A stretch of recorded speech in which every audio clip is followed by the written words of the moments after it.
In 2015, a startling discovery was made inside of this off-limits area inside of a prominent South African hospital. Now, at the time, no one really understood what this discovery meant, and so eventually people just kind of forgot about it and moved on. Until 2 years later, when another eerily similar discovery was made inside of another prominent South African hospital in one of their off-limits areas. I can't believe this story has not gotten more press because one, it's recent, and two, the implications of these discoveries are mind-boggling.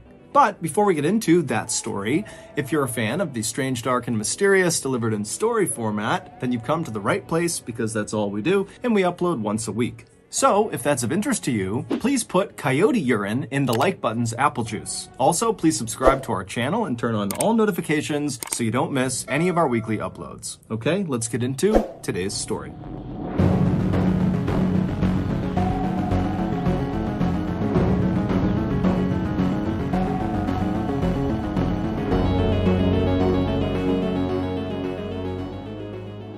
On October 4th, 2017, a 61-year-old father of 6 named Tatike Katsai arrived at a hospital in Stellenbosch, which is one of the richest towns in South Africa. Tatike, who lived in the area with his family, had been dealing with some stomach issues over the last several months, and so this day he was finally going in to have abdominal surgery to hopefully alleviate those issues. So, after entering the building, Tatike was checked in, and then before long he was transferred to the operating room where surgeons got to work on him. After the surgery was over, Tatike was transferred to a recovery room in the hospital where he was scheduled to stay for at least a couple of days so the doctors and nurses could watch over him while he recovered and make sure there was no complications from the procedure. And so, on the afternoon of October 4th, Tatike just kind of lounged around inside of his recovery room. He couldn't really do anything because of the incisions on his stomach, and so he mostly just laid in his bed, he watched TV, he relaxed, he ate, and then at some point, some of his family members came into the hospital and they visited with him as well. By the end of that day, the day of his surgery,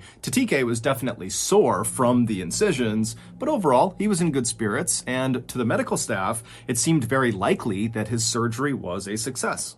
Early the next morning, at around 5:15 a.m., one of the nurses in the hospital went to Tatike's room to check on him. And when she went inside, Tatike was awake, he was alert, he seemed totally normal. And so after a brief conversation, the nurse told Tatike that she was just going to get him some fresh linens to make up his bed. And so Tatike nodded a thank you to her, and then the nurse, she turned away from Tatike, who's in his bed. She stepped out of the one door in the room into the hallway. She grabbed fresh linens off of a cart, and then she turned back around and went back into Tatike's room, except now Tatike was not in his bed. So the nurse immediately thought, okay, well then Tatike must have gone into his bathroom because the door was shut, he must be in the bathroom. And so, just kind of reflexively, the nurse walked over to Tatike's now empty bed and replaced the linens, and then when she was done, she just looked at the bathroom door inside of his room, expecting Tatike to come outside any minute. But after a couple of minutes passed and Tatike had still not come out of the bathroom, the nurse decided to go over and just knock. And so she walked over, she knocked on the bathroom door and just kind of called out, hey, is everything okay in there? But there was no answer. And so the nurse eventually just tried the handle, and when she saw it was open, she called out that she was coming inside, she opened up the bathroom door, and it was empty. And so the nurse, she whipped her head around and looked back out at the room where Tatike should have been, and she saw, he's not on the bed, he's not under the bed, he's not anywhere in this room. Where could he have possibly gone? And she's thinking to herself, the only door out of this room is into the hallway, the same door that she had used to go out and get the linens. And if somehow Tatike had ran out of that door in the few seconds that her back was turned from Tatike, she certainly would have heard him or seen him. Because again, she was right outside the door and only outside of his room for a couple of seconds. Not to mention the fact, Tatike has major incisions on his stomach and could barely stand, let alone walk or run. And so totally baffled, this nurse ultimately left the room and went and told her superiors.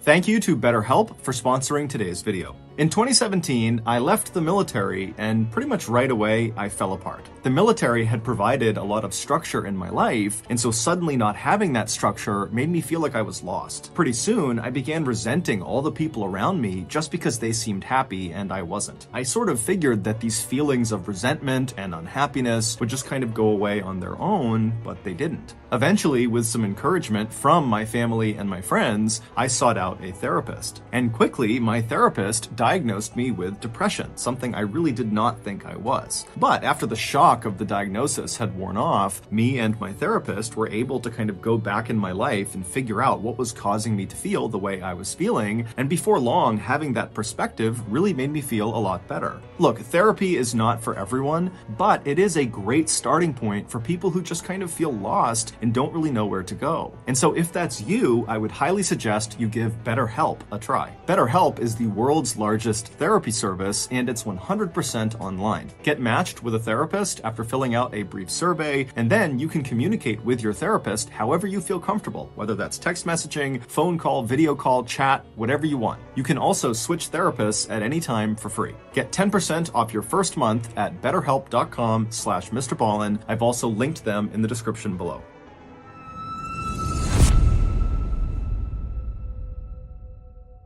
This hospital would immediately begin looking for TTK on the grounds of the hospital, but they would do it kind of quietly. They wouldn't call TTK's family to tell them that, hey, we can't find him, nor would they call police. And some have speculated that either one, the hospital did not think this was an emergency and they would quickly find TTK and that everything would be fine, or two, the hospital was just so embarrassed at the idea that they lost a patient, they didn't want anyone to know, and so that's why they didn't tell anyone. Regardless, the hospital would search for TTK all day on the 5th, the day he went missing, and they wouldn't find him. And then the next day, the 6th, the hospital again would spend the entire day quietly searching everywhere in the hospital, but they wouldn't find him again. And so finally on the next day, the 7th, so 48 hours after TTK had just kind of vanished inside of his room, the hospital would reach out to TTK's family and they would say to them, hey, is TTK home with you guys? And the family was like, no, he's supposed to be with you. And so the hospital would say, well, he left 2 days ago, so we don't know where he is. And so TTK's family is horrified, not only that they were totally left in the dark, but they would find out over the course of this conversation that the hospital had not even contacted the police yet. And so the family, they reached out to the police, and then later that day, the family would meet the police at the Stellenbosch hospital, and then a very public search of the property would ensue to look for TTK. However, again, no one could find him. Authorities would continue to search both the hospital and also the neighboring area outside of the hospital over the next couple of days, but after they continued to find absolutely nothing, the search began to wind down. And so TTK's devastated family was left with absolutely no idea what to think or what to do. Fast forward to October 20th, so 15 days after TTK had gone missing. And on this day, the 20th, there was a construction crew at this hospital in Stellenbosch doing some renovations. And at some point on this day, one of the workers had to climb into the ceiling of one of the floors of this hospital. Now, the space above the ceiling is this tight, cramped space, almost like an attic. It's very big and wide. It's like the whole length of that floor. And really the only people that would ever go into the ceiling are construction workers or other authorized personnel that needed to do work. It's not a place that the public would ever go into. But when one of these workers went up into the ceiling, he had a headlamp on and he's kind of looking around. He's looking for what he needs to do up there. And at some point he turns his head and his light illuminates a person sitting in the corner far away from him, way up against the side in this tiny little attic space. And it would turn out it was TTK, and he was deceased. The hospital had absolutely no clue how TTK could have gotten up there. Not only is it obviously not a publicly accessible area, but the actual way to get up into the ceiling, the door that leads up into the ceiling, is very difficult to find. And even if TTK found this entrance into the ceiling, it would have been nearly impossible for him to actually get into the ceiling. Because again, this guy has serious incisions on his stomach stomach from the surgery he got. He could barely sit up, he couldn't really walk, so the idea of him climbing and pulling himself up into the ceiling just seems impossible. Then there was the very strange autopsy results. Now, the full report has not been made public, but Tatike's family had a consultation with the hospital after the autopsy was complete, and they would go to reporters and talk about what the hospital told them. And apparently, the hospital told the family that Tatike did not die from complications from his surgery, and they heavily insinuated that Tatike did not die from natural causes. Something happened to him, and the hospital had no idea what this something was, and that's what killed him. And the hospital also told the family that Tatike likely was dead before he went up into the ceiling. Meaning, someone or something killed Tatike, and then someone or something placed him in the ceiling. Again, this is just from the family going to reporters and talking about their discussion with the hospital. The hospital's only official statement has basically been that they have cooperated with the family and they don't really know what happened to Tatike. Now, of course, this is a very strange story, but it gets even weirder. On May 10th, 2019, so about a year and a half after Tatike was found deceased in the Stellenbosch hospital ceiling, a 53-year-old father of 4 named Sandile Sibiya arrived at another hospital in South Africa. It was in a city called Durban, which is considered to be one of the nicest and wealthiest places in South Africa, similar to Stellenbosch. Sandile was a builder, and he had been working on a house when he had fallen and broken his leg. Specifically, he broke his femur bone, the bone that runs from your hip down to your knee, the big single bone in your thigh. So just for reference, if you break your femur, you can't walk. So, with some assistance from friends and family, Sandile hobbled his way into this hospital in Durban, and he began to receive care. 2 days later, on May 17th, Sandile was still in the hospital, still recovering from this broken femur, when his cousin came to visit him. The cousin said Sandile seemed totally normal, and that during this visit, Sandile told the cousin that after the cousin left, Sandile was going to be transported from this hospital to another hospital nearby, where he was going to get an x-ray of his leg, as well as talk to another orthopedic surgeon. But apparently, after this cousin left from this visit, the doctors at the Durban hospital walked into Sandile's room to take him and transport him to this other hospital, and Sandile was not in his room. Now, this hospital in Durban was known for their very tight security, and so right away, their reaction was very different than the Stellenbosch hospital's reaction. This hospital immediately contacted authorities and said, "We are missing a patient," and they began a very public search of their hospital for Sandile. But they couldn't find him. On May 18th, so 6 days after Sandile disappeared, the hospital in Durban began to smell this horrible stench coming from one wing of their hospital.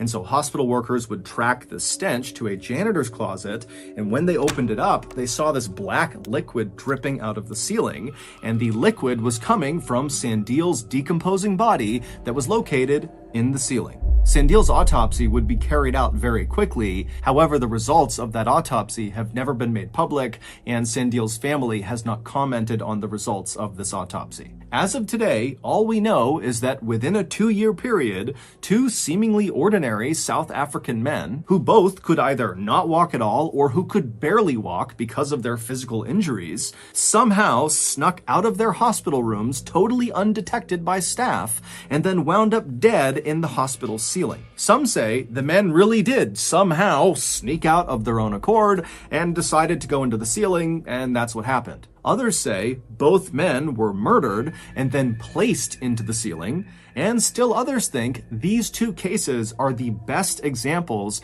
of something called spontaneous teleportation, which is the hypothetical phenomenon where a human suddenly disappears and then almost instantaneously reappears in another location. But for now, there is no official explanation, so those are all just theories. And so it's up to you to decide what you believe.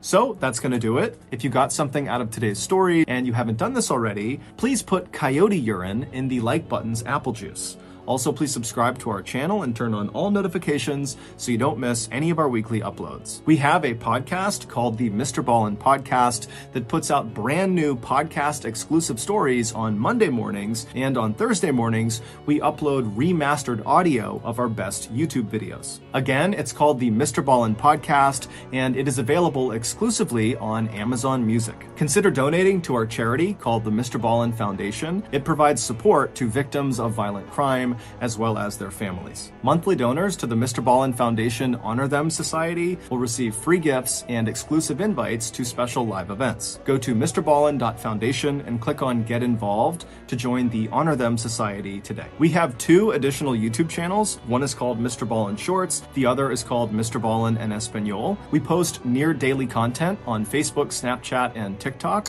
All of those pages are just called MrBallen. If you want to get in touch with me, please follow me on any major social media platform and then send me a direct message. My username is @MrBallen, and I really do read the majority of my DMs. Check out our merch at shopmrballen.com, and if you have a story suggestion, please submit it to our subreddit just called MrBallen. It's linked in the description below. So whether I see you on Twitter, Instagram, TikTok, Reddit, YouTube, Facebook, other YouTube channels, the podcast, wherever, just know that I really appreciate your support, and until next time, that's going to do it. See ya.